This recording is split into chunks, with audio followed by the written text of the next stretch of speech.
धर्म, राजनीति और नेताओं का दल बदल। विषय आज यही है। मैं तंत्र गुरु साधना चैनल पर सभी का स्वागत करता हूं। ये एक मोटिवेशनल वीडियो है, इसलिए थोड़ा सा समझना। अगर पसंद आए लाइक शेयर सब्सक्राइब और हाइप करना। पसंद ना आए कमेंट करके बताना कौन सा जगह पसंद नहीं आया और क्या पसंद नहीं आया। चलिए कंटेंट को शुरू करता हूं। मेरे चैनल के प्रिय दर्शक, मैं ये चीज बहुत सालों से फॉलो कर रहा हूं और सबसे पहले मैं जिनको बहुत ज्यादा मानता हूं, राजीव दीक्षित, उन्होंने सबसे पहले ये चीज को बारे में सबको बोले थे कि ये ऐसा हो रहा है, ऐसा आगे भी होता रहेगा। क्या हो रहा है? हो रहा है ये राजनीति के चक्कर में भाई भाई आपस में लड़ रहे हैं। कोई एक भाई भाजपा को समर्थन करता है, कोई एक भाई कांग्रेस को समर्थन करता है, तो दोनों भाई आपस में जुड़ रहा है। विवाद अशांति रोज घर में चल रहा है, इत्यादि इत्यादि चलता है। मोहल्ले का बात तो छोड़ ही दो, ये सबसे पहले राजीव दीक्षित उठाए थे। अभी घर परिवार भी बट रहा है राजनीति के चक्कर में। यही राजनीति के चक्कर में देश भी बट रहा है। देश कैसे बट रहा है? नेताजी सुभाष चंद्र बोस बहुत साल पहले बोल के गए थे, धर्म जैसे ही राजनीति में आएगा वो सांप्रदायिकता का एक रूप या चेहरा लेगा और ये विनाश की ओर ये ढकेल देगा। ये कुछ दिन पहले मैं पोस्ट किया था, एक सैंडल पे पोस्ट किया था, इंस्टाग्राम पे भी पोस्ट किया था। ये बात जो है नेताजी सुभाष चंद्र बोस बोले थे। अभी इस चीज को देखना, मैंने राजनीति दो गुट में बढ़ गया है, मुझे ऐसा लगता है। ये जो भी मैं शेयर कर रहा हूं ये मेरा भावना है, मेरा विचार, मेरा सोच है। राजनीति दो गुट में बढ़ गया। कैसे बढ़ गया? एक गुट जो है, एक दल जो है संपूर्ण बोलता है मैं हिंदुओं का पक्ष लूंगा। एक जो गुट है वो बोलता है नहीं, हिंदू तो इस पक्ष में चला गया तो बाकी बचा मुस्लिम, क्रिश्चियन और भी कोई कम्युनिटी के लोग। बोला ये गुट बोल रहा है हिंदू पक्ष, ये गुट बोल रहा है दूसरे पक्ष। ऐसे में ये चल रहा है। तो बीच में समस्या है बहुत ज्यादा। जे लोग जाएगा तो जाएगा कहाँ भाई? ये बोला देखो मैं अगर नहीं हूं तो हिंदू खतरे में आ गया, ये आएगा तो हिंदू को मार डालेगा, खतरा कर देगा, हिंदू के लिए बहुत ज्यादा समस्यापूर्ण बात हो जाएगा। तो ये बोला देखो मुझे आने ही दो, मैं हूं तो तुम हो, मैं नहीं हूं तो तुम नहीं हो। ये भी बोल रहा है ठीक है, जे मैं अगर नहीं होगा तो तुम्हारा कम्युनिटी समाप्त हो जाएगा। तो इस बीच में बहुत ज्यादा एक अशांति और लड़ाई चल रहा है। ये भी अपने कम्युनिटी के लोग को बोल रहा है मैं नहीं हूं तो तुम नहीं हो, ये भी बोल रहा है मैं नहीं हूं तो तुम नहीं हो। अगर मैं हूं तो तुम हो, मैं नहीं हो तो तुम भी धीरे धीरे समाज से जगह से गायब होते हुए रहोगे और एक समय पूरा गायब ही हो जाओगे। तो इसमें क्या चल रहा है? ये जो चीज चल रहा है इसमें समाज विभक्त हो रहा है, यानी कि टूट रहा है, फूट हो रहा है, डिवाइडेशन हो रहा है। समाज बीच से गायब होकर माने एक दो भाग में भाग हो रहा है। इससे लड़ाई झगड़ा अशांति धीरे धीरे और भी ज्यादा बढ़ रहा है और आगे चलकर और भी बढ़ेगा। प्राचीन समय में क्या ये था? नहीं था। आजादी के समय में मैं पढ़ा हूं, आजादी के समय में बहुत सारे दूसरे धर्म के लोग आजादी के लिए मैदान में उतरे थे और शहीद भी हुए थे। ये फूट डालने का काम अंग्रेज लोगों ने करके गया था। ये भी श्री राजीव दीक्षित अपने कथा में बोले थे। डिवाइड एंड रूल पॉलिसी जो करके गया अंग्रेज, अभी भी भारतवर्ष में चल रहा है। डिवाइड एंड रूल पॉलिसी, तोड़ने के बाद भाग कर दो, आसान होगा भाग करने में। ये तोड़ने का जो प्रोसेस ये चल रहा था, अभी भी चल रहा है। कितना दिन चलेगा मुझे पता नहीं, कारण राजीव दीक्षित के जैसा नेता तो भारतवर्ष में है नहीं। इसलिए ये इसका जो चलने का जो धारा है, मुझे लगता नहीं ये कभी भी टूटेगा या थमेगा या बंद होगा। ठीक है, सर्किल जो चल रहा है एक के बाद एक ही चलेगा। ये हटेगा तो वही आकर ये आकर वो करेगा, ये हटेगा तो ये आकर यही करेगा। मैं कोई भी राजनीतिक दल का विशेष रूप से नाम लेकर वीडियो नहीं बना रहा हूं। मेरा कोई भी उद्देश्य नहीं है किसी भी राजनीतिक दल को छोटा करने का। मेरा उद्देश्य है मैं जो सोचा जो समझा वही चीज अपने दर्शकों के साथ शेयर कर रहा हूं, चर्चा कर रहा हूं, बातचीत कर रहा हूं, जिससे अपना मन हल्का हो। ये जो वर्तमान समय में भावना जो चल रहा है सब जगह में, मैं देख रहा हूं, एक राजनीतिक दल को मैं मतदान के समय, एक नेता को मैं मतदान के समय वोट देकर जितवाया। कुछ दिन के बाद में देखा वो नेता वो पार्टी छोड़कर, मान लो एक पार्टी है, पार्टी का चिन्ह है लाइट या फैन, पंखा, मैं पंखे वाले चिन्ह को देखकर एक व्यक्ति को जितवाया। एक व्यक्ति, कुछ दिन के बाद मैं देखा एक व्यक्ति एक छत वाले चिन्ह के पार्टी में योगदान कर गया और उस पार्टी का मेंबरशिप ले लिया। तो मैंने तो पंखे वाले चिन्ह को देखकर एक व्यक्ति को जिताया था, तो एक व्यक्ति का क्या चरित्र रह गया जो एक व्यक्ति उस जगह से उस जगह में शिफ्ट हो गया, उसे बिंदु मात्र अपने वोटर का चिंता भी नहीं हुआ।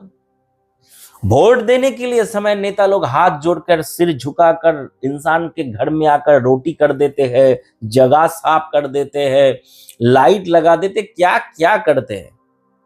चुनाव जीतने के बाद जब वो इस पार्टी से उस पार्टी में शिफ्ट हो गया, एक बार चिंता करने का कोशिश नहीं किया।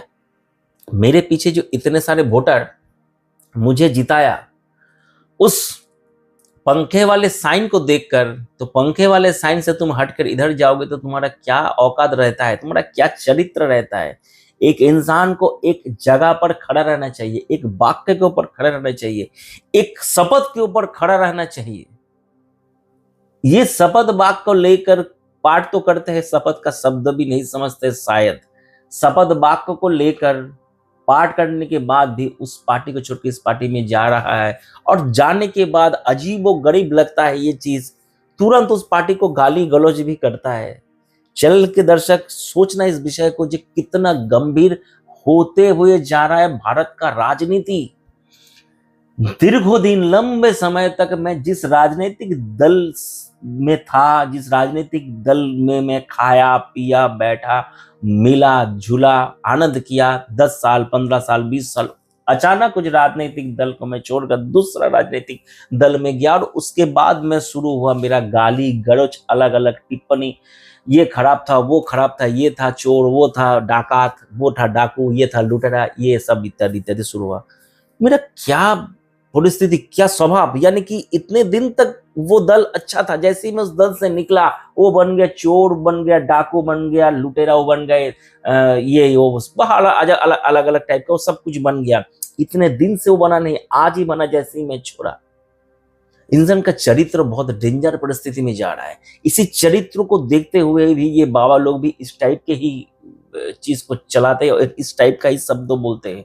नेता लोग अपने चुनावी भाषण में बोलते हैं ये कर दूंगा, वो कर दूंगा, ये कर दूंगा, और उसके बाद क्या है जुमला, उसके बाद सब लोगों ने हम लोग देख लिया खटाखट फटाफट का जुमला, ये भी सब जुमला सब देते हैं, सब जुमला नेता लोगों से सीखकर बाबा लोग भी जुमला देते हैं, उसी पैटर्न को फॉलो करते ये भी जुमला देते हैं। जुमला ही जुमला भारतवर्ष में चल रहा है। समस्या कौन सी जगह पे आता है? समस्या इस जगह पे आएगा, अभी जिन लोगों को समस्या के बारे में पता नहीं है वो भी ये समस्या आगे चलकर आएगा। मतदान के समय मतदान करूं तो किसे करूं, मतदान के समय मतदान करूं तो किसे करूं, आज जिनको समझ में नहीं आया आगे चलकर समझ में वो आएगा। ये चीज राजीव दीक्षित बहुत पहले बोलकर गए थे। ये सबसे ज्यादा समस्या इस जगह पर आएगा कि किसे मतदान करना है। यही चीज मैं आज समस्या फेस कर रहा हूं, जो मतदान के समय जाकर मतदान करूं तो किसे करूं। सामने वाला व्यक्ति का क्या गारंटी है, आज उसमें है कल इसमें नहीं रहेगा, क्या गारंटी है, क्या गारंटी है। मैं जिस एक्स वाले व्यक्ति को मतदान में मतदान किया, वो एक्स वाला व्यक्ति कभी भी एक्स छोड़कर वाई पे चला जाएगा, जेड पे चला जाएगा, यू भी किसी भी पार्टी में चला जिसमें माल मिलेगा, फट से गया। तो मेरे मतदान का क्या वैल्यू रह गया? कोई वैल्यू नहीं रहा। दूसरा और एक पॉइंट, एक इंसान 2-2 सीट पर चुनाव लड़ सकता है। 2-2 सीट पर एक इंसान जैसे ही चुनाव लड़ रहा है, तो चुनाव लड़ने के बाद एक सीट उसे 6 महीने के अंदर खाली करना पड़ता है। तो 6 महीने के अंदर फिर से उस जगह पर चुनाव होगा। इस चुनाव में जो खर्चा होगा ये कौन उठाएगा? अजीबो गरीब भारत का संविधान बना के रख गया है, अजीबो टाइप का संविधान। सोचो एक बार, अपने कर का पैसा, अपना टैक्स का पैसा से एक इंसान दो दो जगह पर खड़ा होता है। मैं चाहूं तो दो दो सीट से चुनाव लड़ सकता हूं, एक सीट में मैं जीता या दो ही सीट में मैं जीता, ठीक है, फिर से एक सीट पर चुनाव होगा, चुनाव का पैसा भी मुझसे लेना चाहिए कि नहीं दूसरे से लेना चाहिए। मैंने दो दो सीट पर खड़ा हुआ तो इसका खर्चा कम से कम आधा खर्चा तो भाई मुझे तो देना ही चाहिए, चाहे मैं जीता चाहे मैं हारा, लेकिन वो सारा पैसा जनता के जेब से कटता है। इस विषय में लोग कोई बात नहीं करते, इस विषय में लोग बात नहीं करते।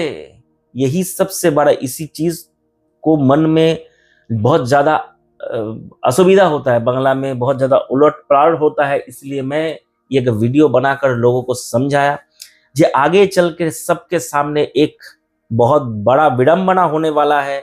मतदान के समय मतदान दो तो किसे मतदान करो? जो तुम्हें दिख रहा है हिंदुओं के लिए लड़ रहा है, मुझे लगता नहीं वो ओरिजिनल हिंदुओं के लिए लड़ने का इच्छा है भाई, लड़ेगा या लड़ने का कोशिश भी है।